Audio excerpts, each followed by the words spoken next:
नमस्कार। आज की हमारी कहानी है एक घर एक बाई। बिहार के पटना शहर से दिल्ली की वैशाली कॉलोनी के इस घर में शिफ्ट हुए पूरा 15 दिन हो गए थे। घर पूरी तरह सेट होकर चमक रहा था, लेकिन मैं अस्त व्यस्त बेरौनक हुई जा रही थी। वजह वही जो हर तबादले के बाद झेलती आई हूँ। अच्छी काम वाली मिल नहीं पा रही थी, कुछ मुझे पसंद नहीं आ रही थी, कुछ को मेरा एक घर एक बाई वाला फॉर्मूला रास नहीं आ रहा था। नहीं जी, एक घर से कैसे पेट भरेगा।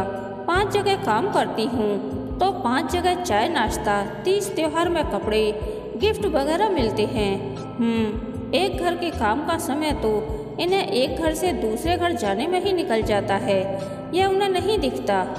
ऊपर से 5 जगह दौड़ने में पैर घिसते हैं, थकान होती है। 5 जगह बातें सुननी पड़ती हैं, वह नहीं। कुड़ती हुई मैं बुदबुदाई। शादी के बाद जब मैं आई थी तो इन बाइयों ने उस वक्त भी मेरी नाक में दम कर रखा था। एक तो उम्र कम, फिर साफ सफाई की बीमारी, वे हमसे हैंडल हो ही नहीं पाती। आज वहाँ जल्दी जाना है, कल आपके यहाँ देर से आऊँगी। उनके यहाँ सामान ज़्यादा है, बस सामने सामने पोछा लगाना पड़ता है। आपके खाली घर में तो सफाई करने में ही थक जाती हूँ। आप बर्तन देख देख कर मजवाती हैं। अरोड़ा मैम तो सोई रहती हैं, मैं सारा काम निपटा आती हूँ। सुन सुनकर मैं परेशान हो जाती। मैं तो अरोड़ा मैडम नहीं बन सकती। उस दिन उनके यहाँ गई थी, किचन की सिंक सड़ान मार रहा था। जिस कप में चाय लाई वह भी चिपचिपा था। मुझसे तो चाय पी ही नहीं गई। फिर उनका भेदियों जैसा सवाल, जमुना आपके यहाँ बर्तन जमाती है, कपड़े मशीन में डालती है, शाम को किचन व हॉल में पोछा लगाती है। हाँ बोलने पर जमुना शाम को मुंह फुलाए घुसती। आपने अरोड़ा मैडम को क्या बतलाया? अब वे भी सब काम करवाएंगी। अगर गलती से ना बोलो तो वे मैडम नाराज। आप पैसा ज़्यादा देकर यहाँ का रेट बिगाड़ रही हैं। थक कर मैंने एक अलग काम वाली रखने का निर्णय लिया। इसके लिए भले ही मुझे 2 गुना या 3 गुना पैसे देने पड़े। अपने दूसरे खर्चों में मैं कटौती कर लूँगी। इतवार की सुबह थी, सब अलसाई से सो रहे थे। मैं झाड़ू लगा रही थी कि तभी दरवाजे की घंटी बजी। गुड्डू, दरवाज़ा खोलो, दूध वाला होगा। साहबजादे कुनमुनाते हुए उठे, और दिन होता तो मजाल था वह उठ जाएं। वह तो अभी काम के ओवरलोड की वजह से मैं फुल चार्ज रहती थी, कभी भी किसी पर फट सकती थी। इसी कारण सब डरे रहते। मम्मा, पंकज अंकल आए हैं। पंकज, इनका ड्राइवर। आज इस वक्त कहीं इन्हें आज भी तो नहीं जाना है। मेरा नाश्ता भी नहीं बना। इसी उधेड़बुन में बाहर आई। नमस्ते मैडम, यह सीमा है, काम ढूंढ रही है। बिहार की ही है, पास की ही बस्ती में रहती है। पंकज ने बिहार की ही है पर जोर देते हुए कहा, जैसे बिहार का नाम सुनते ही मैं किसी को भी सिर आंखों पर बैठा लूँगी। नमस्ते आंटी। आवाज़ सुनकर मैंने उसकी तरफ देखा। लंबी, छरहरी, सांवली सी बड़ी बड़ी आँखों में हल्का काजल, सबरी भौहें, करीने से कड़े बाल, सुंदर व कीमती सूट पहने 25-26 साल की लड़की मुस्कुराती हुई खड़ी थी। यह काम वाली है, मैंने मन ही मन सोचा। और तब मुझे ध्यान आया कि मैं एक फटीचर नाइटी में अब तक हाथ में झाड़ू लिए खड़ी थी। हड़बड़ाकर मैंने झाड़ू नीचे पटकी। शुक्र है कि पंकज ने मुझसे पहले बात कर ली, नहीं तो ये तो मुझे बाई ही समझ बैठती। पंकज को विदा कर सीमा को भीतर बुलाया। रसोई में चाय उबल रही थी, उसके लिए भी थोड़ा पानी डाला। 1 कप इन्हें कमरे में दे आई। 2 कप चाय उसे लाने को कहे मैं सोफे पर बैठ गई। एक ही घर में काम करना होगा, मैंने अपनी शर्त सुनाई। हाँ जी, मैं तो एक घर से ज़्यादा कर भी नहीं सकती। अपने घर का भी तो काम रहता है।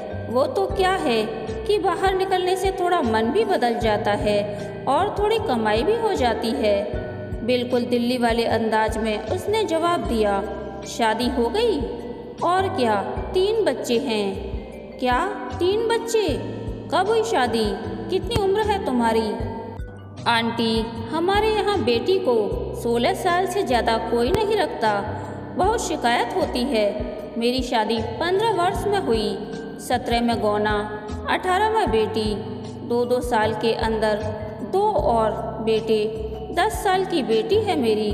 यहाँ शहरों में 30-30 साल तक सब लड़की को घर में बैठाए रखते हैं। कहती हुई उसने ऐसा मुंह बनाया जैसे किसी ने उसके मुंह में पूरा नींबू निचोड़ दिया हो। संयोग से उसी वक्त मेरी 17 वर्षीय बेटी धींगड़ी सी कानों में ईयरफोन लगाई गुनगुनाती हुई बाथरूम से बाहर निकली। उसे अभी इसी वक्त सीमा के सामने हाफ पैंट और टॉप में देखकर मैं ही बुरी तरह सकपका गई। शीघ्रता से बात खत्म करके मैंने उसे काम समझाया और बाथरूम में जा घुसी। इस लड़की की सज धज ने तो हमारे अंदर भी एक हीन भावना भर दी। पता नहीं काम कैसे करवाऊंगी। जितनी उत्कृष्ट थी उसकी साज सज्जा, उतना ही उत्कृष्ट था उसका पहनावा। गजब की पसंद थी उसकी। साड़ी हो या सलवार कमीज, एक बार नज़र ठहर ही जाती थी। घर का पूरा काम करने के बाद भी मजाल है कि उसकी साड़ी की एक भी मांग इधर उधर हो जाए। उसके कारण मुझे अपने आप को बहुत बदलना पड़ा। बच्चे मजाक भी करते, पापा 26 साल में माँ की आदत नहीं सुधार पाए। लेकिन सीमा ने 36 दिनों में ही उन्हें सुधार दिया। जय हो सीमा की। सीमा को काम करते हुए 2 महीने ही हुए थे। देवर देवरानी बच्चों के साथ आए। सुबह सुबह हॉल में पूरा परिवार इकट्ठा धमा चौकड़ी मचा रहा था। तभी सीमा दाखिल हुई। देवर सोफे पर लेटे थे, हड़बड़ाकर उठ बैठे। मैं आंखों से उन्हें मना कर रही थी, तब तक उन्होंने हाथ जोड़कर उसे नमस्ते कर दिया। सब अपनी हंसी दबाए बैठे रहे। बाद में तो बच्चों ने जमकर उनकी खिंचाई की। ऐसे तो सीमा पर दोनों वक्त खाना बनाने के साथ साथ सुबह नाश्ते की भी जिम्मेदारी थी, लेकिन इन्हें 8:30 बजे निकलना होता और दीपू की स्कूल बस तो 8 बजे ही आ जाती थी। इसी कारण सुबह मुझे रसोई में घुसना पड़ता। सीमा ने सब्जी काटकर मुझे पकड़ाई और आटा निकालने गई। तब तक मैंने एक तरफ सब्जी छौंकी, दूसरी तरफ चाय चढ़ा दी। आज फिर उसने मारपीट की। सीमा बोली, बच्चों ने? मैंने सहजता से पूछा। नहीं, मेरे आदमी ने, पुलिस पकड़ कर ले गई। क्या? अब क्या होगा? मेरे स्वर में चिंता थी। होगा क्या, मालिक जाएंगे छुड़ाने। साल में 3 बार का यही धंधा है। गूंथे आटे को मुट्ठी से और चोट देकर मुलायम करती हुई उसने बेफिक्री से कहा, मालिक कौन? वही जिनके यहाँ रहती हूँ, किराए में रहती हो। हाँ, यही समझ लीजिए। उनके दोनों बच्चों की देखभाल, घर का काम, खाना कपड़ा सब करती हूँ। तब उनकी बीवी क्या करती है? मैंने चिढ़ते हुए पूछा। नहीं है, 5 साल पहले मर गई। शुरू में गांव से बूढ़ी माँ आई थी, मन नहीं लगा, तब से मैं ही संभाल रही हूँ। हमें दिल्ली आए 2 साल हो गए थे। बेटे का नामांकन NIT वारंगल में हो गया था। बेटी यही M.Com कर रही थी। हम लोगों को सीमा की आदत सी हो गई थी। धीरे धीरे उसने घर की पूरी जिम्मेदारी जो संभाल ली थी। उसकी बेटी बड़ी हो गई थी, वह अपने घर का काम कर लेती थी। जीवन में पहली बार कामवाली का ऐसा सुख मिला था कि मैं अपने NGO को पूरा समय दे पा रही थी। रात का खाना निपटाकर किचन समेटा और सोने ही जा रही थी कि फ़ोन आया, आंटी 20-30 हज़ार रुपये चाहिए। 30,000 रुपये? मैंने चौंकते हुए पूछा। कम से कम 20,000 रुपये तो देना ही होगा। प्लीज़ आंटी, बहुत ज़रूरी है। मालिक को दिल का दौरा पड़ा है, उनको अस्पताल में भर्ती करवा कर आ रही हूँ। 1 सप्ताह के अंदर ऑपरेशन होगा। ठीक है, देखती हूँ, कहकर मैंने फ़ोन काटा। राकेश से बिना पूछे मैं उसे आश्वस्त नहीं कर सकती थी। हालांकि 5,000 के हिसाब से 3-4 महीने में ही पैसा चुकता कर देगी। पहले भी 1-2 बार वह 4-5 हज़ार रुपये ले गई थी, कभी बच्चे के एडमिशन के लिए या किसी शादी ब्याह में जाने के लिए, लेकिन 4-5 दिनों के अंदर ही लौटा जाती थी। राकेश पहले तो 20,000 रुपये पर थोड़ा झिझके, मेरे समझाने पर 10,000 रुपये देने को तैयार हुए। अपने पैसों में से छिपाकर 10,000 रुपये मिलाकर मैंने दूसरे दिन उसे बुलवाकर पूरे 20,000 रुपये दे दिए। सीमा तो आज पहचान में ही नहीं आ रही थी। श्रृंगार विहीन कुमलाया चेहरा, पपड़ी पड़े होंठ, बिना कंघी किए बाल, सूजी आंखें, लगता था रात भर सोई नहीं थी। उसका ऐसा रूप पहली बार देख रही थी मैं। थोड़ा आश्चर्य भी हुआ, माना कि मकान मालिक अच्छा है, इन लोगों का ख्याल भी रखता है, फिर भी तो है पराया ही, उसके लिए इतनी चिंता। उस दिन जब पति जेल गया तो यह बिल्कुल सामान्य थी, मानो कुछ हुआ ही न हो। बहरहाल 15 दिनों के लिए उसने ही एक बाई ढूंढकर लगा दी थी। मैंने सीमा को 1 महीने की छुट्टी दे दी। महीने भर बाद पुरानी सीमा लौट आई, वही मुस्कुराता चेहरा, वही साज श्रृंगार। कैसे हैं तुम्हारे मकान मालिक? हाँ आंटी, अब ठीक हैं, कल से काम पर जाने लगे हैं। शुक्र है सब कुछ समय रहते हो गया। मालिक के दोस्त का मेडिकल कॉलेज में कोई रिश्तेदार है, उसने बहुत सहायता की, वरना इतनी जल्दी ऑपरेशन कहाँ हो पाता। तुमने तो बहुत किया उसके लिए, पैसे से लेकर देखभाल, सेवा शुश्रूषा तक। इतना तो अपने भी नहीं करते। उसके घर से कोई आया था? न चाहते हुए भी मेरे स्वर में थोड़ा व्यंग आ गया था। अचानक उसका हंसता चेहरा मुरझा गया। वह चुपचाप उठकर अपने काम में लग गई। पोछा लगाते लगाते मेरे पास आकर बैठ गई। आंटी, अब आपसे क्या छिपाऊं? मैं मालिक के ही साथ रहती हूँ। इस बात को कहने के लिए इतनी देर में उसने अपने आप को मानसिक रूप से तैयार किया था। इन 3 सालों में इस सच का अंदाजा कुछ कुछ मुझे हो ही गया था। शादी कर ली है? नहीं। फिर तुम्हारा पति? वो भी वहीं रहता है। मालिक की माँ जब गांव चली गई, मैंने उनका काम करना शुरू किया। पहले चौका बर्तन, फिर खाना बनाना। मैं बहुत कष्ट में थी। अच्छे खाते पीते घर की लड़की हूँ। मायके में जमीन जायदाद है। पिताजी की गांव में किराने की दुकान है। लड़का दिल्ली में नौकरी करता है। इसी बात पर शादी हो गई। 3 बच्चे हो गए। यहाँ आने पर असलियत पता चली। 3 कमाता 13 पी जाता है। घर में 1 पैसा भी नहीं देता, ऊपर से रात में पिटाई करता। बच्चे भूख से बिलबिलाते थे। अंत में घर के पास में ही बन रही सोसाइटी में ठेकेदारी में काम करने लगी। वहाँ भी स्थिति अच्छी नहीं थी। पूरे 8 घंटे काम, ठेकेदार की गंदी हरकतें, भद्दी गालियाँ, मिस्त्री का घिनौना स्पर्श। फिर भी पैसे मिल रहे थे, बच्चे पल रहे थे। एक दिन मेरी बेटी किसी काम से हमारे पास आई। एक मजदूर उसका हाथ पकड़ने लगा। मैंने गुस्से में पास रखे डंडे से उसके हाथ पर जोर से मारा। हंगामा हो गया। उसी वक्त मालिक वहाँ से गुजर रहे थे। उन्होंने सबको डांट डपट कर भगाया। मैं लगातार रोई जा रही थी। यहाँ क्यों काम करती हो? क्या करूँ? बच्चे खाएंगे क्या? खाना बनाना आता है? बचपन से तो वही करती आई हूँ। करम फूट गए थे जो यहाँ आई। कल सुबह स्कूल के बगल वाले मकान में आना। चावला मैनेजर का नाम पूछोगी, कोई भी बता देगा। दूसरे दिन सुबह जो गई तो वहीं की रह गई। पूरे दिन काम करके रात का खाना बनाकर लौट आती थी। बच्चे बगल वाले सरकारी स्कूल में जाते थे, उन्हें दिन का खाना वहाँ मिल जाता था। शाम को मालिक कहते कि बच्चों को यहीं बुलाकर खिला दिया कर। उस रोज खाना बनाकर मैं बर्तन मांज रही थी कि बेटी दौड़ती हुई आई। अम्मा, बाबू को पुलिस पकड़ कर ले गई। बिलावल के साथ मारपीट कर रहा था। 2 दिनों तक मैं दौड़ती रही, पुलिस कुछ नहीं सुन रही थी। अंत में मालिक ही छुड़वा कर लाई। उसे भी बगीचे की सफाई, घर की रखवाली के लिए रख लिया। जो मनुष्य अपनी बीवी बच्चों का, खुद अपना भी ध्यान नहीं रख सकता तो घर की क्या रखवाली करता। आंगन की तरफ पिछवाड़े में एक कमरा था, वहीं पड़ा रहता। बाद में हम लोग भी थोड़ी बहुत गृहस्थी के सामान के साथ वहीं रहने लगे। दोपहर में बच्चे स्कूल गए हुए थे। सब काम निपटाकर सोचा कि थोड़ा सुस्ता लूं। कमरे में घुसी तो देखती हूँ कि मेरा आदमी, मेरी एकमात्र मानत, मेरे बक्से का ताला तोड़कर सारा सामान इधर उधर करके कुछ ढूंढ रहा है। बेटी कितने दिनों से पायल के लिए जिद कर रही थी।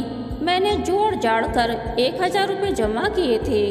उसे रुमाल में बांधकर बक्से में रखते हुए उसने शायद देख लिया था। बेटी के शौक पर पानी फेरते देख मैं जोर से चिल्लाई, क्या खोज रहे हो? वह बोला, तुमसे मतलब? मेरा बक्सा है, सामान मेरा है, तब मतलब किसको होगा? मैंने कहा, ठहर, अभी बतलाता हूँ किसका सामान है। हक जताती है। एक भद्दी गाली देते हुए वह मुझ पर झपटा। मैं पलटकर भागने के लिए मुड़ी ही थी कि मेरे कान की बाली उसकी उंगलियों में फंस गई। उसने जोर से खींचा, बाली उसके हाथों में चली गई और मेरे कान से खून बहने लगा। शोर सुनकर मालिक आ गए थे। उन्होंने उसे धक्का देकर अलग किया। मेरी हालत देखकर उन्होंने कहा, इस आदमी के साथ कैसे रह लेती हो? बक्से से रुपए और मेरी सोने की एक बाली लेकर वह भाग गया। 20 दिनों के बाद वह लौटा। कुछ दिनों तक तो गेट पर बैठा रहता था। बाद में मालिक के पैर पकड़कर गिड़गिड़ाने लगा।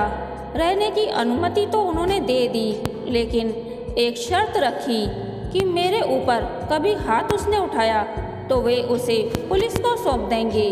वह तैयार हो गया, लेकिन उस दिन के बाद से मैंने अपने कमरे में जाना छोड़ दिया। फिर कब और कैसे मालिक के कमरे में मैं रहने लगी पता ही नहीं चला। दोनों को सहारे की ज़रूरत थी। पति से मैं ऊब चुकी थी। उसने मार, तिरस्कार, दुख के सिवा मुझे दिया ही क्या था?